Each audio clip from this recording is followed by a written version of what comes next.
This video is impromptu because Leslie has no idea what we're going to be talking about, so we'll see if she can respond on the fly.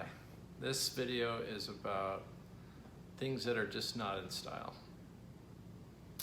And we're in a staging business, and so we have to be careful about what we put into someone's home. It cannot be too far out of date, if you know what I mean. There's a shelf life for styles. So I'm going to start with one and see if Leslie can come up with another one after me. And I will start off with the skirting on a couch or an armchair. You cannot have a skirt anymore. You have to have the legs of the chair or the couch must be visible. No more skirts. That's for our grandmother's day. That was quite a long time ago. We still love grandma. Don't get me wrong. That was cool then, but now it's not. So, your turn.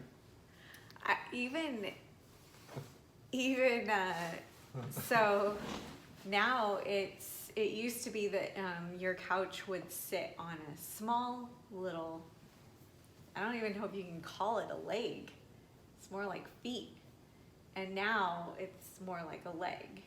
You want to have your couch. Okay, Leslie really is sitting qualifying high. the type of leg, but that does not give her Okay. a pass. Armoires. However Armoire. you say that word. Armoire. Armoire. So Oh, those things that are just, armoire. I guess they're hideous now. Like nobody wants these things anymore.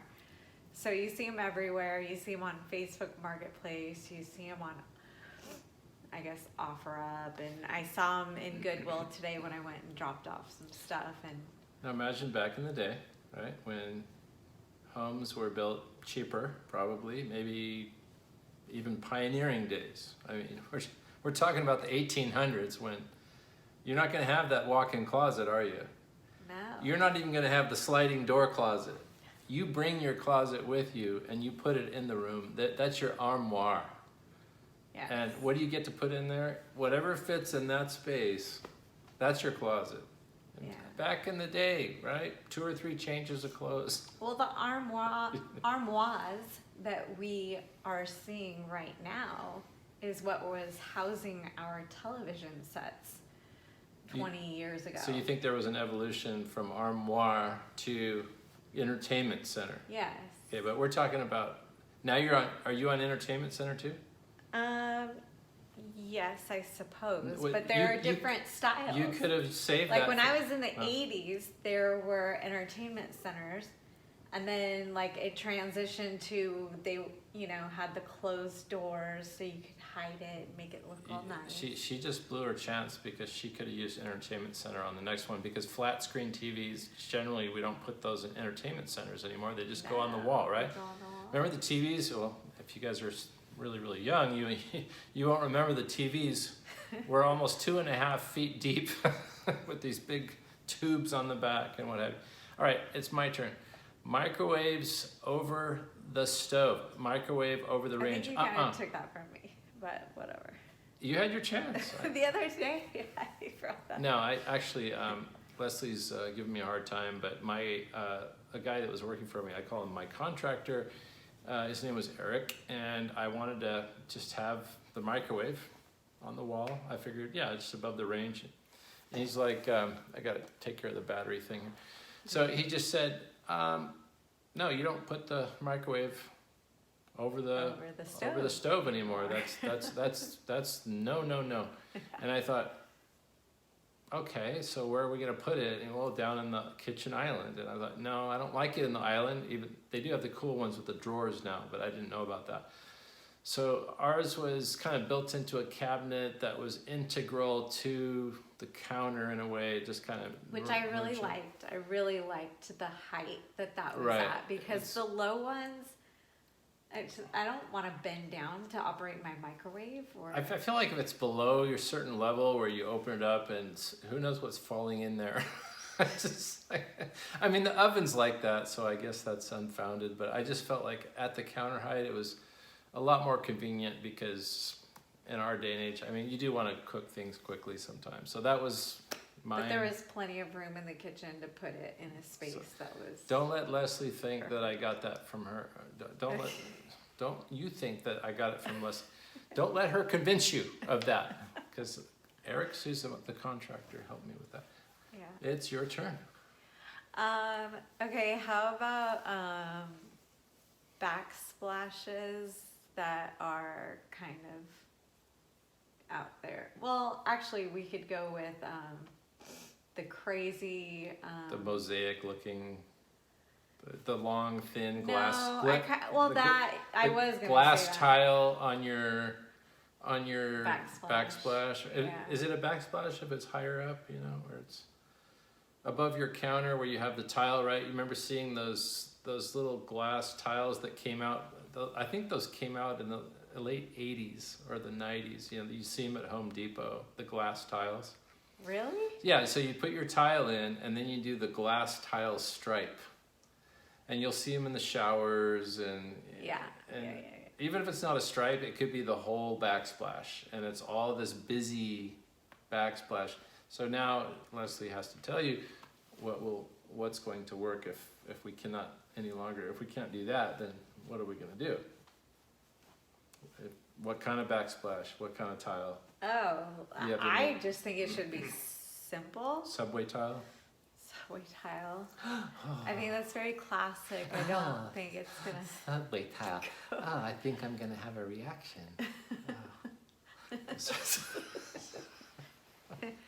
Okay. I don't think it'll go out of style as badly as some other things. I think it's my turn. Now we're getting into a lot of patterny tile. Some patterns, yeah, geometric. And But I just, that might go out too. it's gonna go out I think fast and hard. I think the patterns you're seeing with the geometry are not so much a new thing, but more of a resurgence or a kind of redoing something that is from an earlier era, kind of a revival of the 60s or 70s with those patterns. But they look kind of fresh now. For a minute. For a minute, yeah. Okay, I think it's my turn. Out of style. You guys are not gonna like this. Farmhouse. Oh no. Farmhouse. See, I don't like that because You can still do it. because I don't think who brought farmhouse to to the fore. America?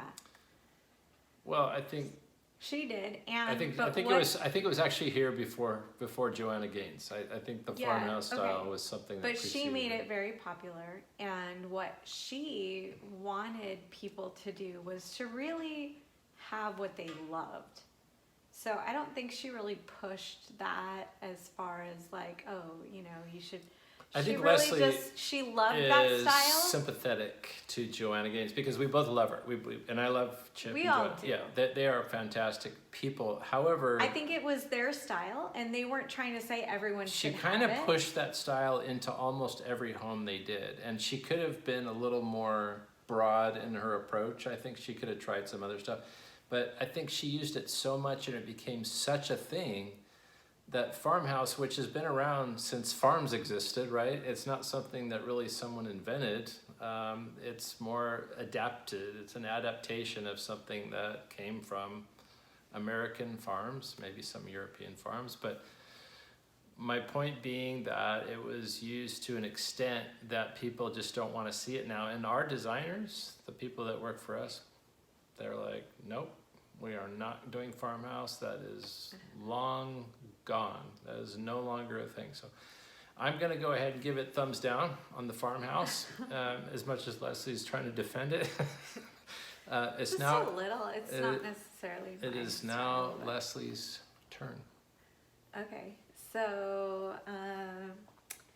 what else is out now? You haven't been thinking this whole time? I've been thinking about what you've been saying. If you can't think of something, then you lose the game.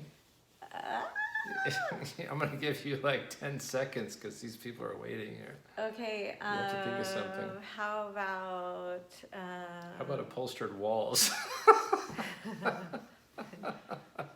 Definitely out. That's not really fair to use that one. Definitely That's out. not really fair. What is another thing that's out? I mean, there's so many things. How about we talk about the thing that's going to be out very soon? And it might actually be out already. I mean, Call the trend. the gray and white. The gray and white. Ooh, People are going to be so tired. That's a big dare right there. Gray and white. I mean, You are getting hate mail yeah, for this one. it's okay. You're going to be getting hate mail. All these flippers out here, guys that are doing remodeling, or they're investors. So they come in and they're contractors, or they're doing rehabs on home, and they just do it in all these gray flooring and gray walls. And I don't think the higher end homes are always going that way. Some are, some a little more sophisticated, but especially like the $300,000 to $600,000 homes. Right. I mean, it's like knee jerk, just gray Home Depot flooring. It's kind of like the gray floor. So you know what we're talking about. It's the tongue and groove gray flooring. Sometimes it's ceramic, but it's usually the tongue and groove, and it looks like a reclaimed wood, but it's not. It's basically some kind of print, that appears. So it's kind of like a faux wood product, an engineered wood. So Leslie's calling that's a big one. Well, I have found, to my shock and dismay, that as I'm looking at Pinterest, I'm starting to see greens come back. Yeah. And I know that can be really fresh and new for a 20-year-old, but for people our age, it's just like, oh yeah, we've seen this before. There was a time where hunter green and mauve or burgundy, or whatever the color was the rage. And what were some other colors? There was like the country blue, whatever you called that. I think it was country blue. So it's just crazy how colors can just be so, the rage one minute and then like detestable the next minute. Is it my turn yet? Okay, this isn't really something that I've observed on my own, but I'm borrowing from our designers, who apparently feel like having a wooden headboard on your bed. Especially that dark wooden headboard. Espresso. Is that okay? Espresso? That's the next thing that's out. Espresso. Well, you can say that. Okay, I think if you go out of turn, you lose a point. I think that's probably, we need to establish that.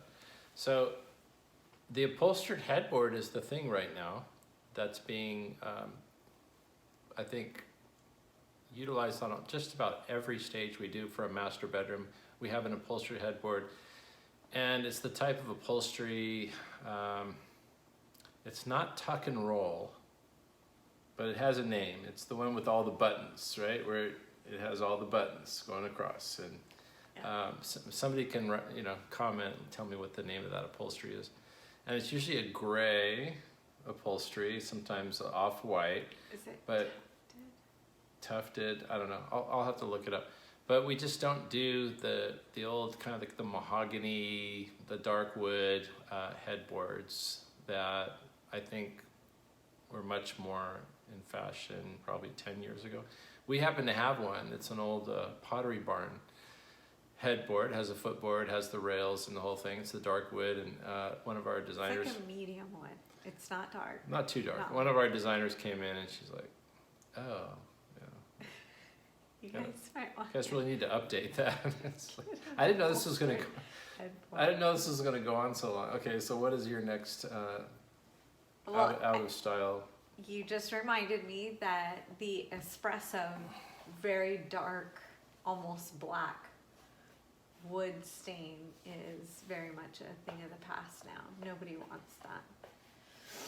So I think we really have gotten away from the dark, because as you will concur, that when we'll look at homes sometimes and we'll see that look where it's just really dark, the granite and the paint is really like a dark tan, whatever you want to call it, and I think everybody just wants the light and bright and airy and Is it all my that. turn now? We might have to call it a draw because this video is now 15 minutes long. But I cannot end the video without mentioning honey oak kitchen cabinets.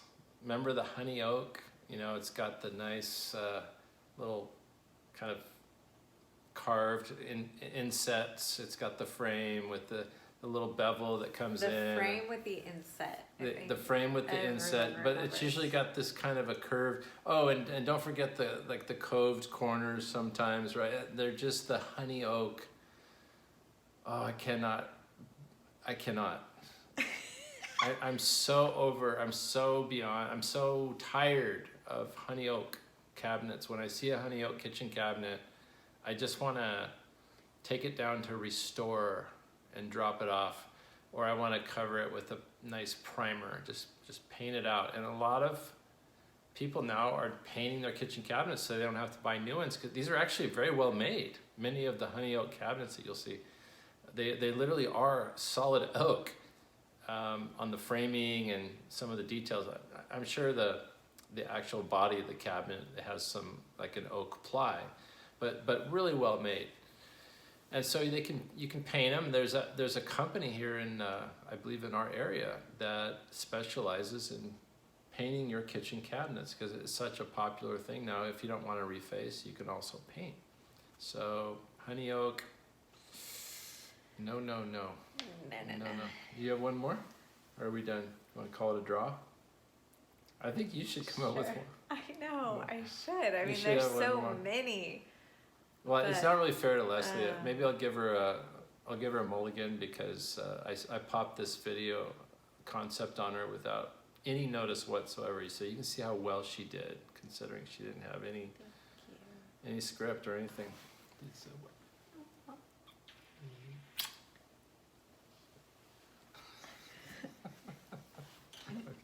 I hope those tips help you all. If you want to comment, or if you don't agree with anything we shared, please share your We want them to share opinions. We'd love to hear it. Yeah. the things that they know have fun out of Yeah, style. let us Just know. add to our list. Add to our list. Talk to you guys soon. Hopefully you'll like and subscribe. Thank you.